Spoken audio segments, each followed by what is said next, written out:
So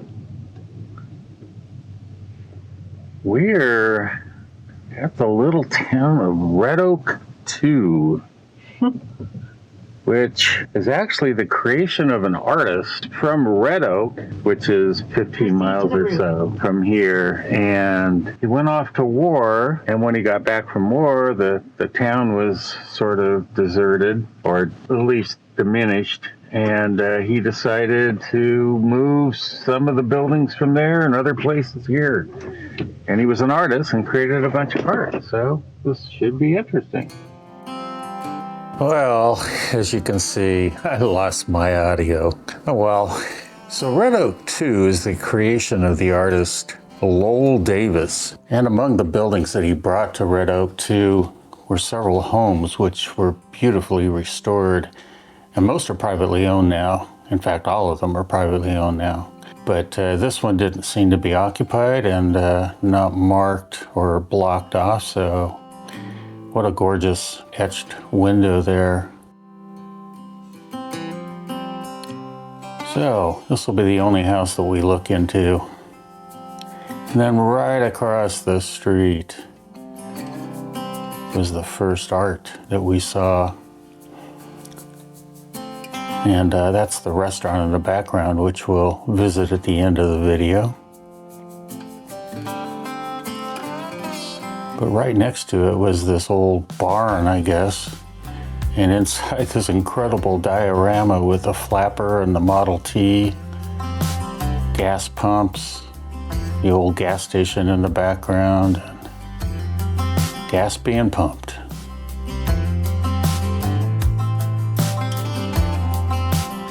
So the schoolhouse here is apparently brought in from Elmira, which is about 180 miles away. And the people inside that Carol was talking to are apparently part of a group that's trying to revitalize the town.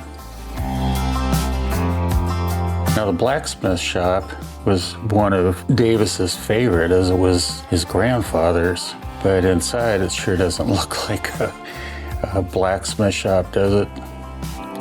I don't know if it was converted into a home or he just had the storefront or what, but plenty of artwork inside.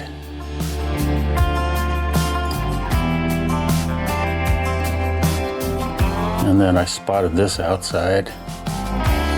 And I counted over 7 states, all the way to California and Nevada. And then the general store. Now this is pretty much what he grew up in. It was run by his father. And it's where he says he learned to paint and sculpt. You find tons and tons of cats all over, cat sculptures, cat artwork, all over town.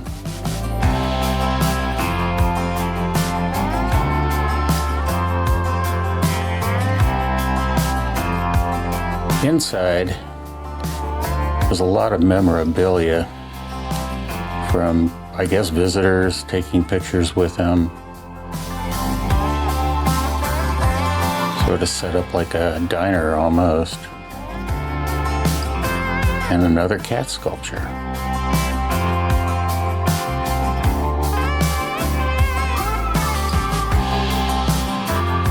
So I headed over to the park here, and one of the things I found was a lot of vehicles around the property. A lot of cars as well as farm equipment and such.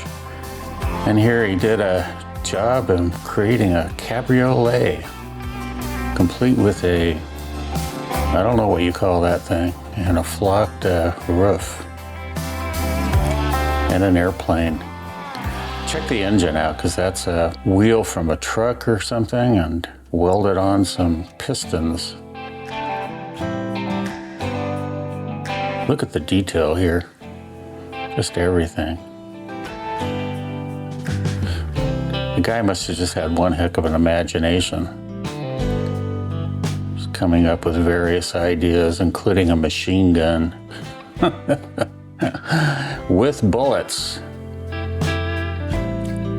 And then right next to it was this goat made of junk. And one of the things I really liked about it was the clawfoot hammers used for the feet.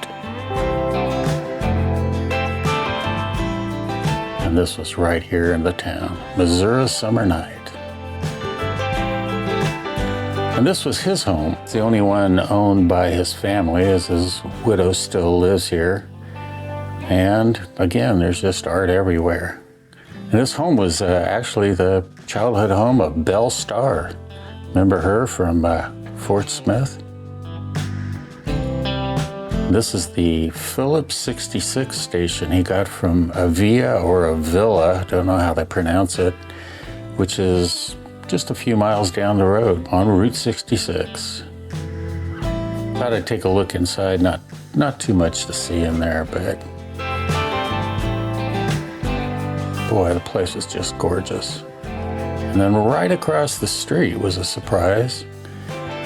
Believe it or not, that's a Morgan, a 2010 Morgan.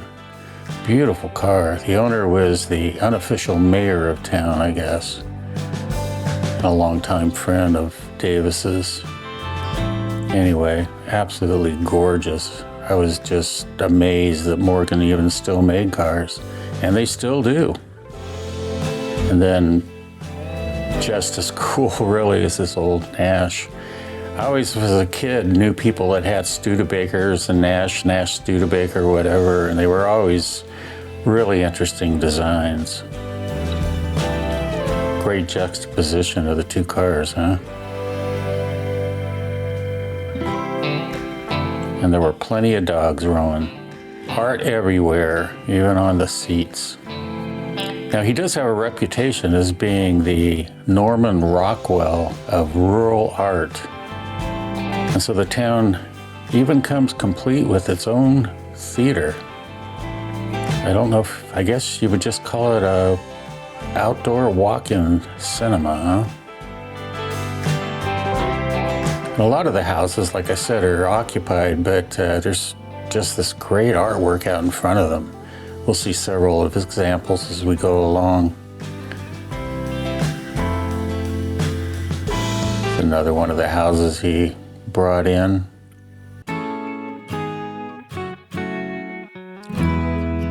And this old log cabin. It's pretty cool. And another home with some artwork. Boys' Night Out. The Dalton Gang. And of course, what respectable old country home would be without its outhouse? It's pretty funny. So I don't know where all these buildings came from, but there was this kind of Fort Hooker, and the name Hooker came up a few times here in town, so I'm not really sure, couldn't find out anything about the significance of that, but it's kind of a cool little place, pretty small.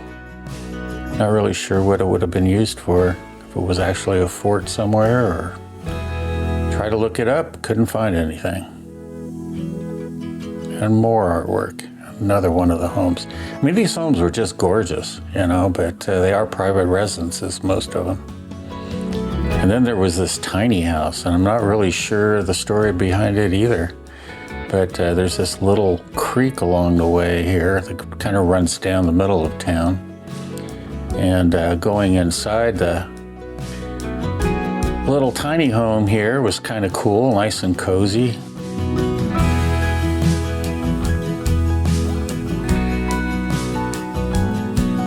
Had a loft,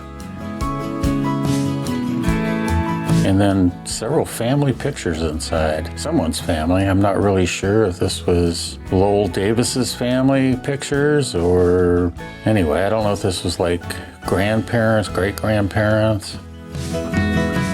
That was his parents or him and his wife.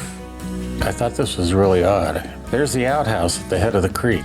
I'm not sure I want to drink the water.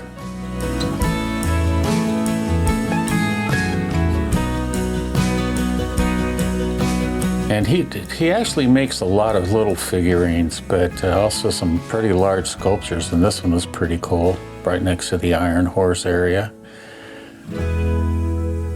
And the detail, every place you look, you find something else, some junk or treasure.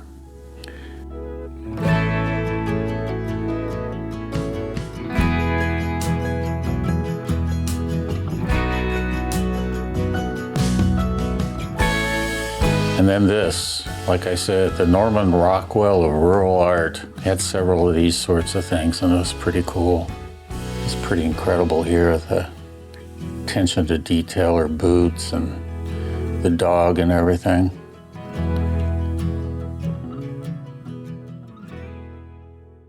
And another little artwork in front of a pretty small little house here.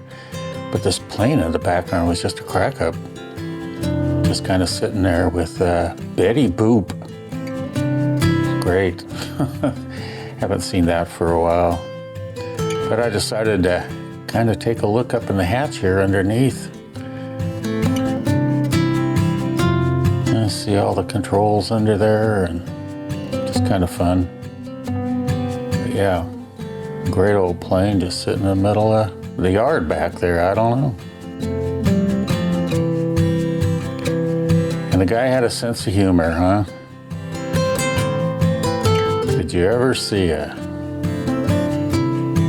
This is pretty funny. And they brought in a marshal's office. So, not really sure exactly where this came from, but this old guy, they were getting ready for some kind of a reunion or festival or something this weekend. So there were quite a few people around getting places ready. I guess it was going to be a pretty large affair. Old paper clipping, I should have gotten a better. Another hooker. Anyway, and a little more art down here. Always nice little sense of humor, and there were peacocks around. Kind of surprising, actually. This was kind of cool, the old jail. We see a lot of them, but child care center, 50 cents per hour. Got Carol to get in one of the art pieces there. And then another one of his little sculptural, I don't know what you call them. Crackleberry Park. So yeah, it's pretty cool. And actually had this old chicken house here. Kind of interesting. But right next door was the actual chicken house. Found some chickens with a vacancy. And plenty of them outside. So the diner, apparently he ran it for a while. He sold it off and the people closed it. So I don't know if it's still running or not, but that is Red Oak 2. Hope you enjoyed it. And don't forget, like and subscribe, and we'll see you on the next one.